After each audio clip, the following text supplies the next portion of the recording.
My father called to uninvite me from my own sister's wedding, so I forwarded him the bill for the venue, the catering, and the flowers. I just made one phone call and reminded him that he had just insulted the owner of all of them. This is where the story truly begins, and you won't want to miss what happens. Make sure you're subscribed to see it through to the end. We're always curious. Where in the world are you all watching from today? Let us know in the comments. The call came on a Tuesday, which was ironic. Tuesdays were my busiest day, the day I balanced the books for all three of my subsidiary companies, my children as I privately called them. I was running on 4 hours of sleep and a lukewarm coffee, staring at a spreadsheet so complex it looked like a cityscape of numbers. My company, Artisan Events, wasn't just a business. It was the empire I had built from nothing while my family watched from the sidelines, confused by my ambition. My phone buzzed, vibrating against a stack of invoices. I glanced at the screen, Dad. I smiled, a genuine, tired smile. It was probably another last-minute request for the wedding. My sister, Laura, was getting married in 3 weeks, and my father, Richard, had appointed himself the grand manager of the affair. "Hi, Dad, what's up? Does Laura need more peonies? I think I bought out the entire regional supply last week, but I can make a call," I said, my voice light. "Agatha," he said, his voice was flat. "Not Aggie, not my girl. Just Agatha." A cold pit opened in my stomach. I clicked the mouse, and the spreadsheet vanished, replaced by my desktop background, a photo of a serene lake. I needed the serenity. "Dad, you okay? Is Laura okay?" "Everyone is fine," he said, the words clipped. "Listen, I'm calling because, well, Connor and I were talking last night, and Laura agrees. We've been looking at the guest list." Connor, my sister's fiancé, a 29-year-old junior analyst who still used his father's credit card and whose only discernible skill was wearing expensive suits.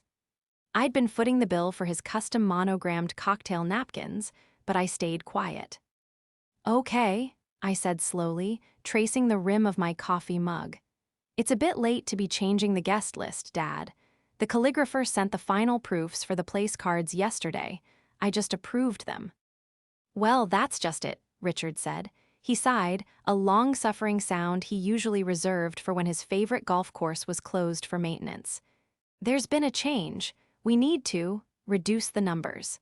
Connor's parents are coming in and they're bringing some more important guests from his father's firm." The cold in my stomach turned to ice. "Important guests? Dad, what are you talking about? I'm your daughter." "And we know that, Agatha," he said, his voice taking on that oily, placating tone he used when he knew he was in the wrong. "But you have to understand, this is a very delicate social situation. Connor's family is, well, they're from a different world than ours. They're traditional, and your situation, it makes things complicated." "My situation?" I nearly laughed.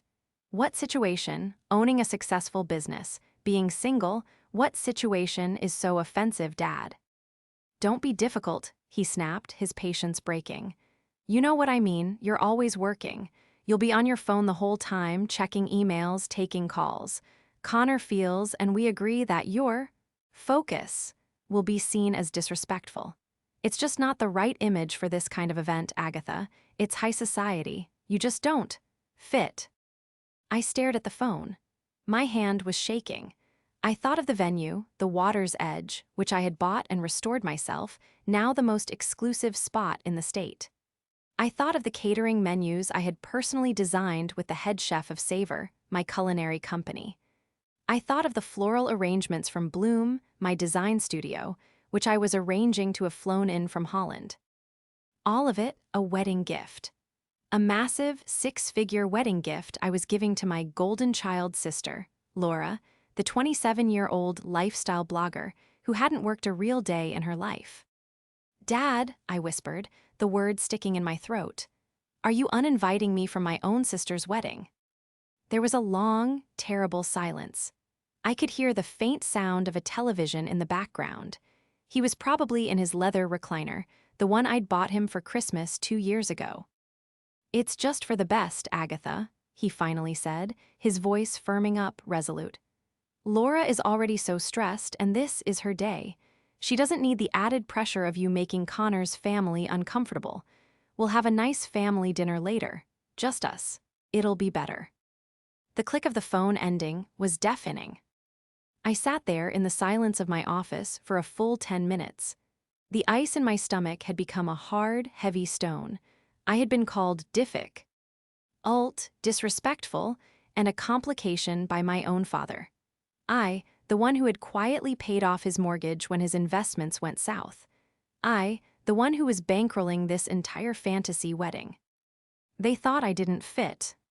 A slow, cold anger began to replace the shock. It started in my fingertips and moved up my arms, settling in my chest. It wasn't the hot, reckless anger of my youth. It was the calm, precise anger of a CEO who was about to liquidate a toxic asset. I picked up my phone. I didn't call my father back. I didn't call my sister.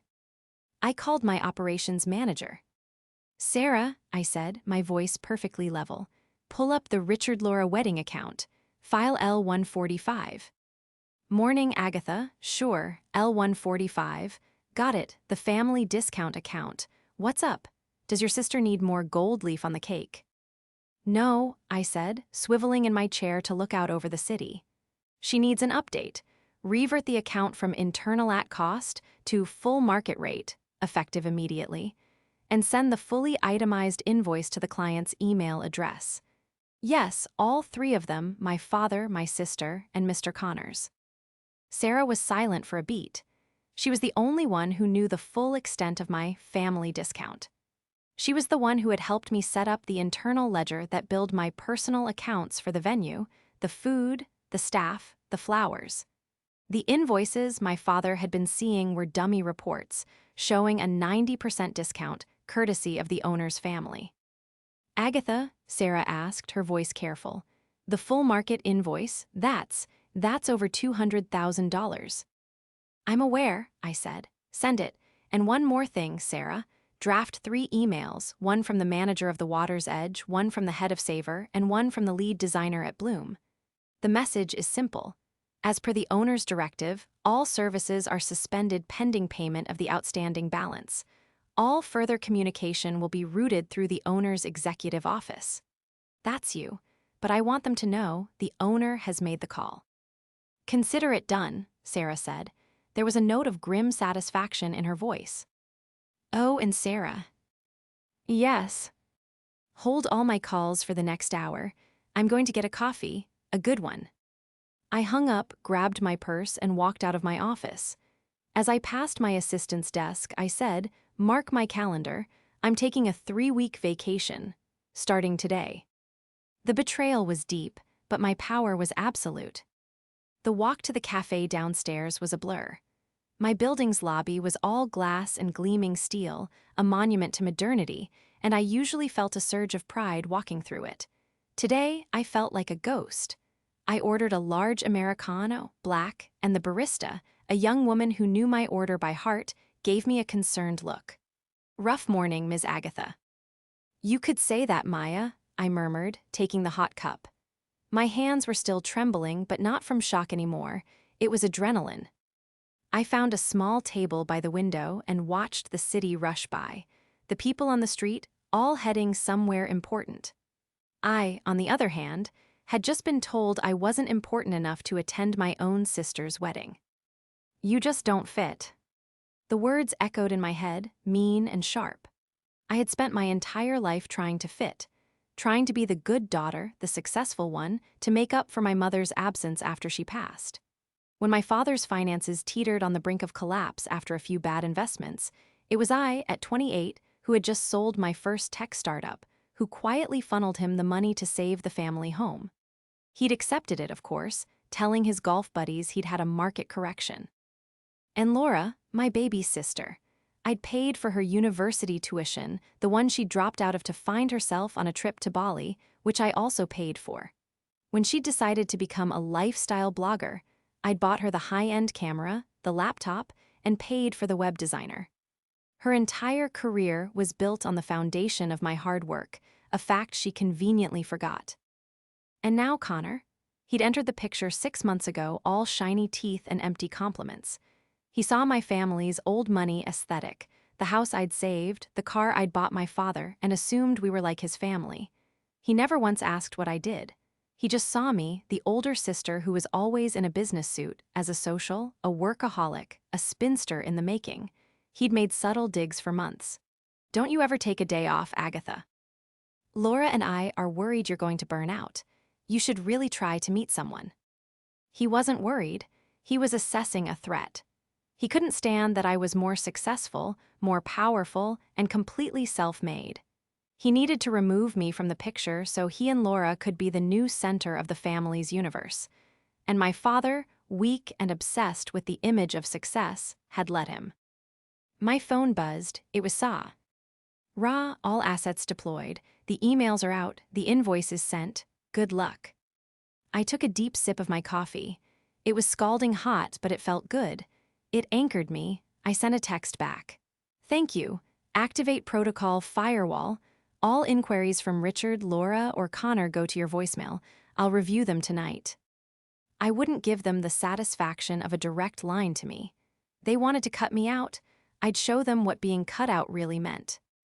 I finished my coffee and walked back to my office, the adrenaline now replaced with a cold, clear focus. My assistant looked up, startled. "Ms. Agatha, I thought you were taking the day." "Plans changed, Maria," I said, walking past her desk. "Clear my afternoon. I'm working on a new project. Code name, Family Restructuring." Back in my office, I allowed myself a small, grim smile. They had made a critical error. They thought I was just Agatha, the weird, work-obsessed sister. They had forgotten, or more likely, never bothered to learn, who I really was. They had forgotten who owned the table they so desperately wanted a seat at. My phone started to buzz again. A text from Laura. "WTF is this? A bill." Another from my father. "Call me. Now, this is not funny, Agatha." And another from a number I didn't recognize, but I knew was Connor. "Your little vendor friends are making a mistake. You need to call them and fix this." I silenced my phone and set it face down on the desk. They were panicking. Good. They thought this was a mistake. They thought this was a joke. They thought I was still the person they could push around. They had forgotten one crucial thing. I wasn't just their family, I was their creditor. And the bill had just come due. To understand the depth of their panic, you have to understand the wedding they had planned. Or rather, the wedding I had planned, and they had simply pointed at. Laura was, and always had been, the golden child. Where I was quiet, studious, and pragmatic, Laura was bright, bubbly, and utterly incapable of delayed gratification. After our mother died, I was 16 and I stepped into the role of pseudo-parent, helping my father keep the house running. Laura, then 8, stepped into the role of permanent, grieving child, a role my father was all too happy to let her play. She was the pretty one, the social one. I was the responsible one. My father, Richard, adored her. He saw her as the living embodiment of the carefree life he always wanted. He hated my boring obsession with business, even as he cashed the checks. "All work and no play, Aggie," he'd say, ruffling my hair, even when I was 30. "You'll end up a rich old maid." Then Connor arrived. He was polished, from a family with a name, and he validated every one of my father's shallow aspirations. Connor didn't just see Laura, he saw the lifestyle he felt entitled to. And my father saw in Connor a chance to finally, truly, socially arrive. The wedding planning had started with a dinner at my father's house. "We want something simple, elegant," Laura had declared, scrolling through a Pinterest board that was anything but simple. "The best," Connor had clarified, swirling a glass of wine I'd brought. "Only the best for my Laura." My father had looked at me, a hopeful, expectant look in his eye. "Well, Aggie, you know people in that world. Surely you can get us a good deal on a venue." A good deal? I had just finalized the acquisition of the water's edge, a historic waterfront estate I'd spent 2 years and millions of dollars restoring. It was now the most sought-after wedding venue in the state, with a 3-year waiting list. "I might know a place," I'd said, forcing a smile. And so it began. I got them the water's edge on a last-minute cancellation. Then, when Laura tasted the food from Savor, my high-end catering company, nothing else would do. "Agatha, darling," she trilled, "their sea bass is divine. You must know the chef." "I know the owner," I'd replied dryly.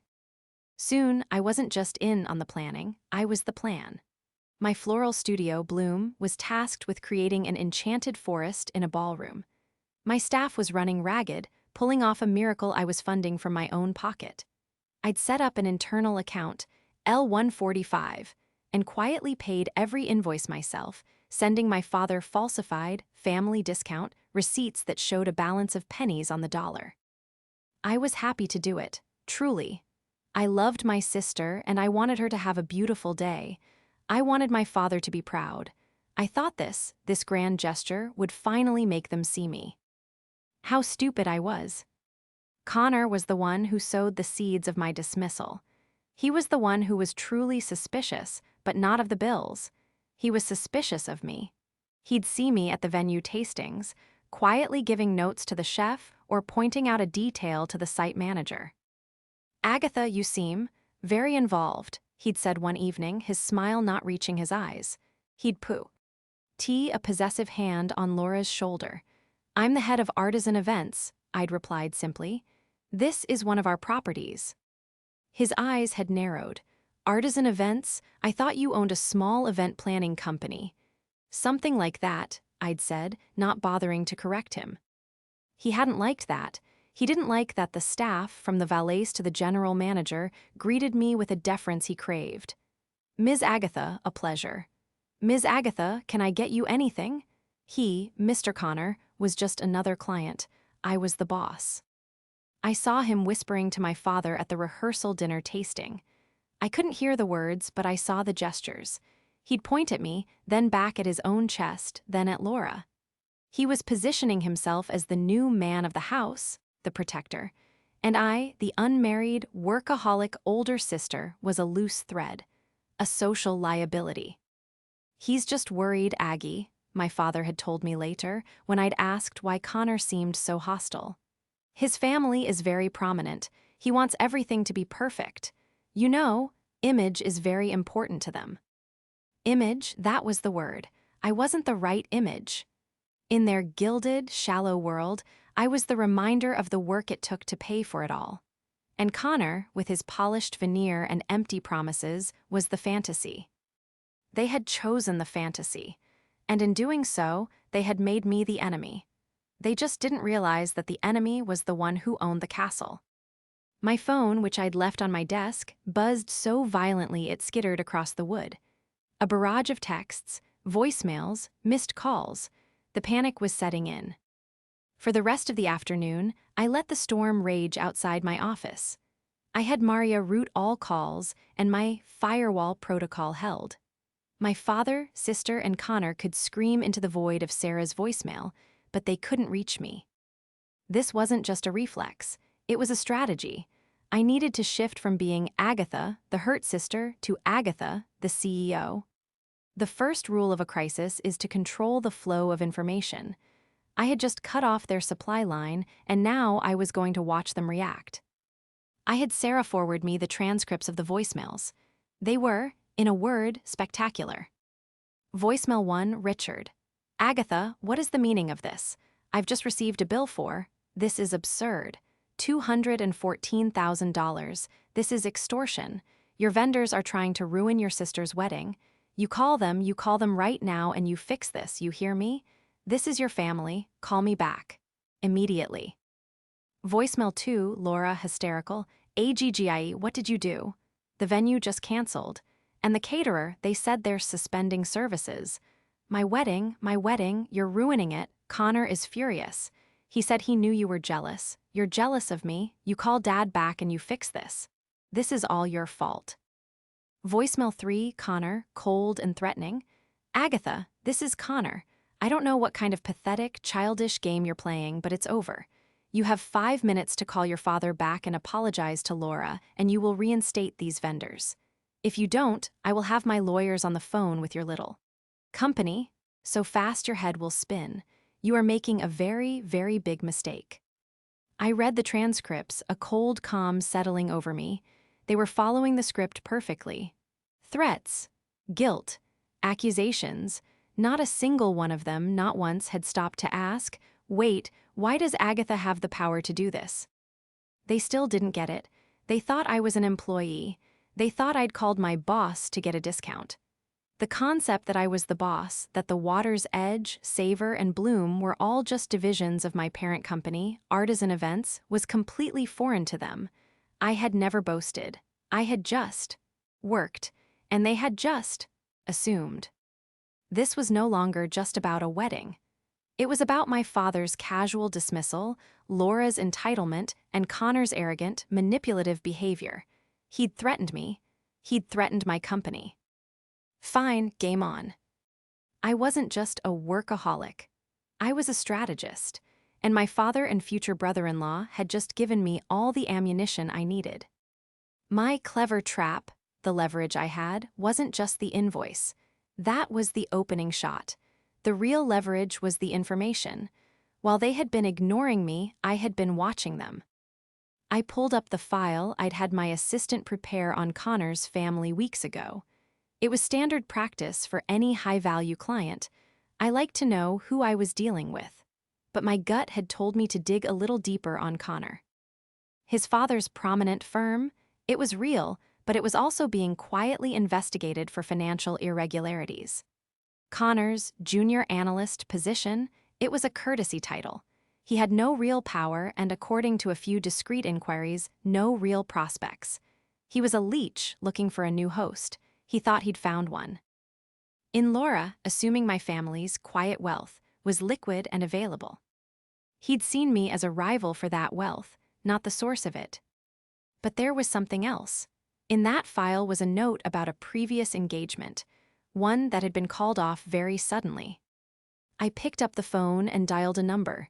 Not Sarah, this was a different kind of call. "Mark," I said when he picked up, "it's Agatha. I have a job for you. I need you to find someone for me." Mark was the best private investigator in the city. He owed me a favor after I discreetly handled the catering for his daughter's wedding. "I need everything you can find on a Connor last name. Specifically, I'm interested in a past engagement. A woman named, let's see, Jessica Miller. I want to know why it ended, and I need it by tomorrow morning." I hung up. The shift was complete. I was no longer a victim. I was in control. They thought they'd uninvited me. They were about to find out they had invited a war they couldn't possibly win. The next morning, my inbox contained a neatly compiled report from Mark. It was illuminating. Connor's previous engagement hadn't just been called off. It had imploded. He had done to Jessica's family exactly what he was trying to do to mine. He'd charmed them, inflated his own importance, and tried to leverage their connections and money for his own gain. When they'd started asking questions, he'd turned the daughter against them. The engagement ended when Jessica's father, a no-nonsense industrialist, threatened to have him arrested for fraud. But the real gem was this: Connor wasn't just a leech, he was a clumsy one. He had outstanding debts, gambling debts. The prominent family was desperately trying to keep a lid on it, but he owed a very large, very unfriendly sum to a bookie. This wedding wasn't just a status symbol for him. It was a lifeline. He was counting on the wedding gifts, the family connections, and, I suspected, the assumption that he could access my family's wealth, i.e., my wealth to pay off his sharks. This changed everything. It wasn't just snobbery, it was desperation. My phone rang. It was my father. I had let him stew for more than 12 hours. It was time to talk. I let it ring 3 times, then picked up. "Agatha's office," I said, my voice cool and professional. "Agatha, don't you Agatha's office me. What is going on?" My phone has been ringing all night. The venue manager, the caterer, they all said to talk to the owner. "I thought you knew the owner. I've been trying to call them." "You're speaking to her," I said calmly. "What? Don't be ridiculous. I need you to. What did you say?" "I said," I repeated, enunciating every word, "you're speaking to the owner. Artisan Events, the parent company, is mine. The Water's Edge, Savor, Bloom, They are all my companies. I own them, Dad. Every brick, every chef, every flower. There was a sound on the other end of the line. A sort of choked, gasping noise. That's not. You told me you had a small planning business. I never told you that, I said. I told you I was in events. You assumed it was small. You never asked. You were never interested. You were too busy telling me to find a husband. Silence, a thick, stunned silence. He had no defense, and he knew it. So this bill, his voice was a whisper now. That's the real, non-discounted price for the wedding you and Laura and Connor demanded. The family discount was me paying for it all out of my own pocket. It was my wedding gift to my sister. The sister whose wedding I am no longer invited to. Agatha, I didn't know, Connor said. He said you were just difficult. Connor, I said, and now my voice was ice. Let's talk about Connor. You uninvited me because he, a 29-year-old with a fake job, told you I was an image problem. You threw your own daughter out for a man you've known for 6 months. A man who, by the way, is being investigated, along with his family, for financial crimes. A man who has significant gambling debts he was clearly hoping to pay off with my money. That's a lie, he blustered, but there was no conviction in it. Connor is from a good family. He's a con artist, Dad, and you fell for it. He's not the first, either. His last engagement ended when his fiancée's father threatened to have him arrested. My father was breathing heavily into the phone. The image of the powerful patriarch was crumbling. I need to sit down, he mumbled. You do that, I said. Now here's what happens next. You have 2 options. Option A, you, Laura, and Connor find $214,000 and pay the invoice by 5 o'clock today. If you do, my companies will honor their contracts. I, of course, will still not be attending. Agatha, we don't have that kind of money. He yelped, the panic returning. Which brings us to option B, I continued, steamroll. Ing over him? You cancel the wedding. You will, of course, forfeit the deposits I so generously paid on your behalf. But the outstanding balance will be cleared, and my companies and I will be out of your life for good. Cancel? We can't cancel. The invitations, the guests, what will we tell people? I don't know, Dad, I said, and I allowed the smallest, sharpest hint of my own pain to enter my voice. Maybe you can tell them the owner of the wedding didn't fit in with the image you were trying to project. I hung up the phone. The first confrontation was over. I had revealed my power, and I had revealed his weakness. But this was far from finished. The ball was in his court, but I owned the court, the ball, and the stadium. The fallout was immediate. My father, predictably, did nothing. He was a man paralyzed by indecision and a crumbling worldview. He couldn't pay, and he couldn't cancel. So he did what he always does. He passed the buck. He must have put me on speakerphone with Laura and Connor because my phone lit up with a new round of vitriol. This time, however, the tone was different. Laura's hysteria was gone, replaced by a sullen, wounded silence. The real noise came from Connor. Voicemail 4, Connor rage. You think you're so smart, you think you've won. You're a pathetic, jealous old maid, and you're trying to ruin your sister's happiness. You're lying about my family, you're lying about me, you'll be hearing from my lawyers. He was lashing out, but the threats were empty. He knew I had him. The lawyers were a bluff. A man who can't pay his bookie can't afford a high-priced litigator. But his desperation was the real threat now. He was a cornered animal. I knew he would try to regain control, and he would do it by manipulating Laura. I waited, I worked. I finalized the details of my vacation. A quiet villa in Tuscany. No phone, no email, just books and wine. The call I was actually waiting for came 2 days later. It wasn't from my family. It was from Mark, the pie. He's making moves, Mark said, his voice gravelly. Your future brother-in-law. He just tried to get a bridge loan from a private lender. Got denied. He tried to sell the watch his father gave him. Got laughed at. It's a high-end fake. A fake, of course it was. The entire man was a counterfeit.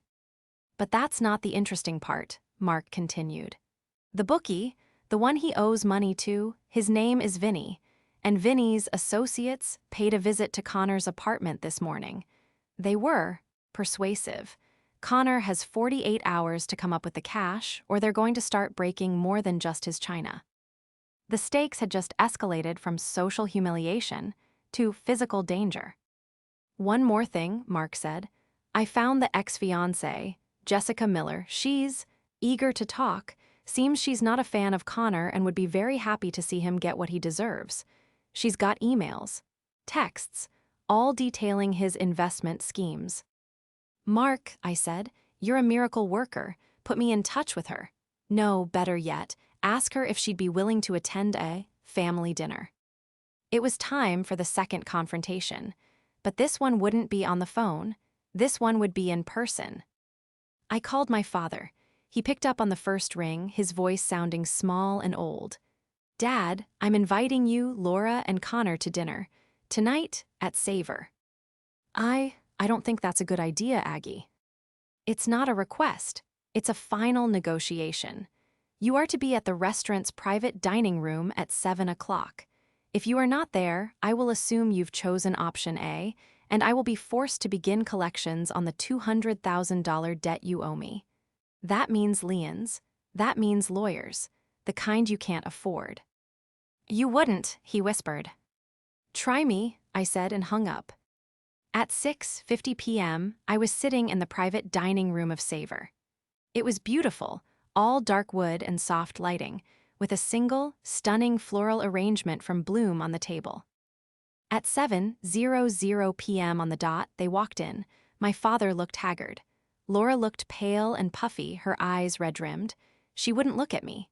Connor, however, was a different story. He was still wearing his expensive suit, but it was rumpled. There was a frantic, wild energy in his eyes. He was a drowning man, and he was looking for someone to pull under with him. Agatha, my father began, his hands shaking. Sit, I said, motioning to the chairs. They sat. This is a joke, Agatha, Connor snarled. Bringing us here, to one of your places. What's next? You going to serve us a bill for the water? The water is complimentary, I said. But I'm glad you're focused on what's important. I gave you two options. You've chosen neither, so I'm presenting a third. We're not canceling, Laura whispered her first words. Her eyes were fixed on the tablecloth. We can't, it's my day. Your day, I said, my voice soft, which made them lean in. Your day, Laura, which has been orchestrated by a man who is about to be arrested for fraud, and, if he's not careful, hospitalized for non-payment of his gambling debts. Connor shot to his feet. You're lying. You're trying to poison her against me. Am I said. I pulled a file from my briefcase and slid it across the table. That's a copy of the report from a private investigator. It details your $80,000 debt to a Mr. Vinny. It details the visit his associates paid you yesterday. It also details the high-end and very fake watch you tried to sell. Connor's face went white. My father gasped. And as for poisoning Laura, I continued, I don't have to. You've done a wonderful job of that yourself. But just in case she's still under your spell. I nodded to the door. I invited one more guest. The door opened, and a woman I'd never met but whose face I'd seen in photos walked in. She was elegant, sharp, and looked furious. Connor, she said, her voice dripping with acid, you look terrible. Connor collapsed back into his chair, as if his legs had been cut out from under him. Laura, I said, I'd like you to meet Jessica Miller, Connor's ex-fiancée.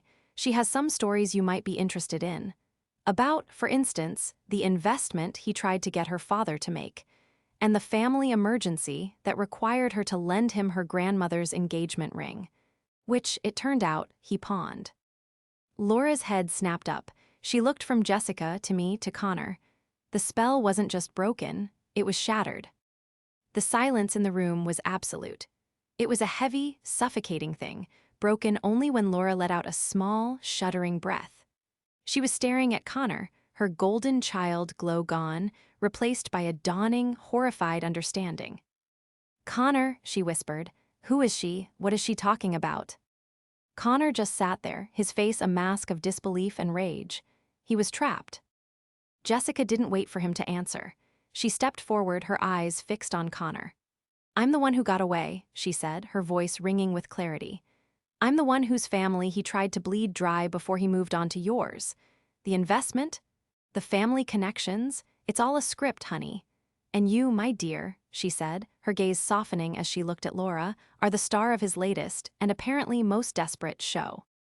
Jessica pulled a phone from her purse. "He told me he loved me. He told me my family was stifling me and that we should build our own future. He meant build his future with my father's money. Sheehan, here, this is the text where he asks me to loan him $50,000 to cover a stock market loss. My dad's a stockbroker. He knew in 5 minutes it was a lie." Laura flinched as if struck. He said he needed money for the wedding deposits." "The deposits I already paid," I interjected calmly. "So where did that money go, Connor? Was it for Mr. Vinny, or just a down payment on a new fake watch?" "You," Connor suddenly roared, surging to his feet. He pointed a shaking finger at me. "This is all you witch, you were jealous. You couldn't stand to see your sister happy, so you dug up all this filth." "I'm not the one with an $80,000 gambling debt, Connor," I said, not flinching. "I'm not the one who was uninvited from my own sister's wedding. I'm not the one who built a life on lies." "Dad," Laura wailed, finally turning to Richard. "Dad, do something." My father looked broken. He looked at me, at the sister I'd defended. He looked at Laura, the daughter he'd coddled. And he looked at Connor, the man who represented the social status he'd so craved. The man who was now revealed as a fraud. "Richard," I said, my voice firm, "this ends. Now, your choice. You can side with him," I gestured to Connor, "and I will see you all in court. And I will win. Or you can stand up for the first time in your life and protect your daughter." All the air went out of Connor. He saw it was over. His face, which had been contorted in rage, suddenly crumpled into a pathetic, desperate plea. "Laura, baby, don't listen to her. She's twisting things. We love each other. We can elope, we don't need them." He reached for her hand. It was that move, that last, desperate, possessive grab, that finally did it. Laura, who had been frozen in tears, snatched her hand away. "Don't touch me," she spat, her voice low and dangerous. She stood up, her whole body shaking, but not with tears anymore. It was rage. A pure, undiluted rage I had never seen in her. She looked at Connor, really looked at him, as if seeing him for the first time. The charming fiancé, the handsome analyst, the man of her dreams. And all she saw was a cheap, hollow fake. Then she did something that surprised us all. She picked up her glass of water, the complimentary one, and with a steady hand, she calmly, deliberately, and systematically poured the entire thing over Connor's head. The water soaked his expensive hair, dripped down his prominent face, and puddled in the lap of his designer suit. He sat there, sputtering, dripping, and utterly, completely defeated. "You're pathetic," Laura whispered. She then turned to my father. "And you let this happen, you chose him over her." She pointed at me. Then she looked at me, and for the first time I didn't see the golden child. I just saw my little sister. "Agatha," she said, her voice cracking, "I'm so sorry." "Security," I said, speaking into a small intercom on the wall. The door opened immediately, and 2 of my site managers, large, imposing men, stepped in. "Connor," I said, "this is where you leave. These gentlemen will escort you out. I'd suggest you find a way to pay Mr. Vinny, because my family discount doesn't extend to bookies." Connor, dripping and humiliated, didn't say a word. He just let them lead him out of the room. The dinner, I decided, was over. The aftermath was quiet and profoundly awkward. After Connor was removed, Jessica gave me a small, approving nod. "Well," she said, "that was more satisfying than I'd imagined. Good luck, you too." And she left, a woman who had successfully closed a very bad chapter of her life. That left me, my father, and my sister in the silent, private dining room. Laura was the first to move. She slowly walked over to my side of the table. Aggie, she whispered, the childhood nickname sounding foreign and rusty. I don't know what to say. He told me you were jealous. He said you were trying to control everything to make my wedding about you. And Dad agreed with him.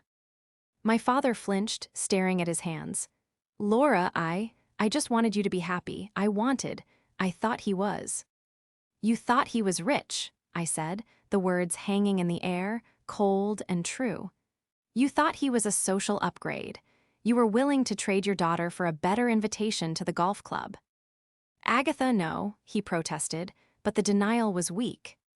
Yes, I said. You've spent the last 20 years disappointed that I was a workhorse and not a show pony. And you've spent the last 20 years turning Laura into a show pony, one who didn't know how to do anything but look pretty. Look what it got you. Look what it got her. Laura was crying silently now, not the hysterical sobs of before, but deep, painful tears of shame. I sighed. The anger was gone, replaced by a bone-deep weariness. The wedding, I said, is obviously canceled. My companies will absorb the cost.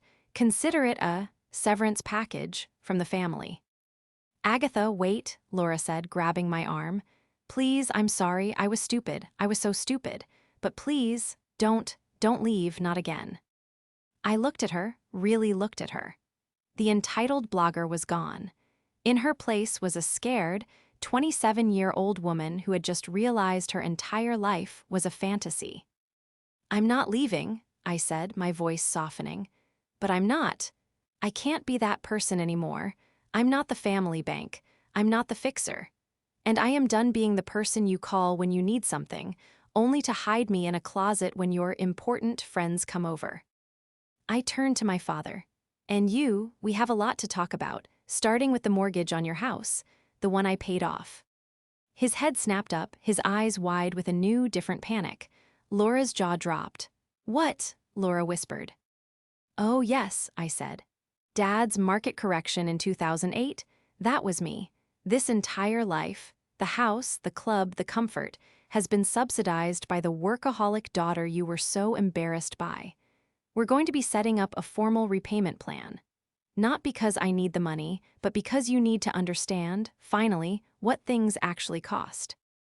My father, Richard, the man who had uninvited me, just nodded, his face pale. He was, for the first time, utterly defeated by the truth.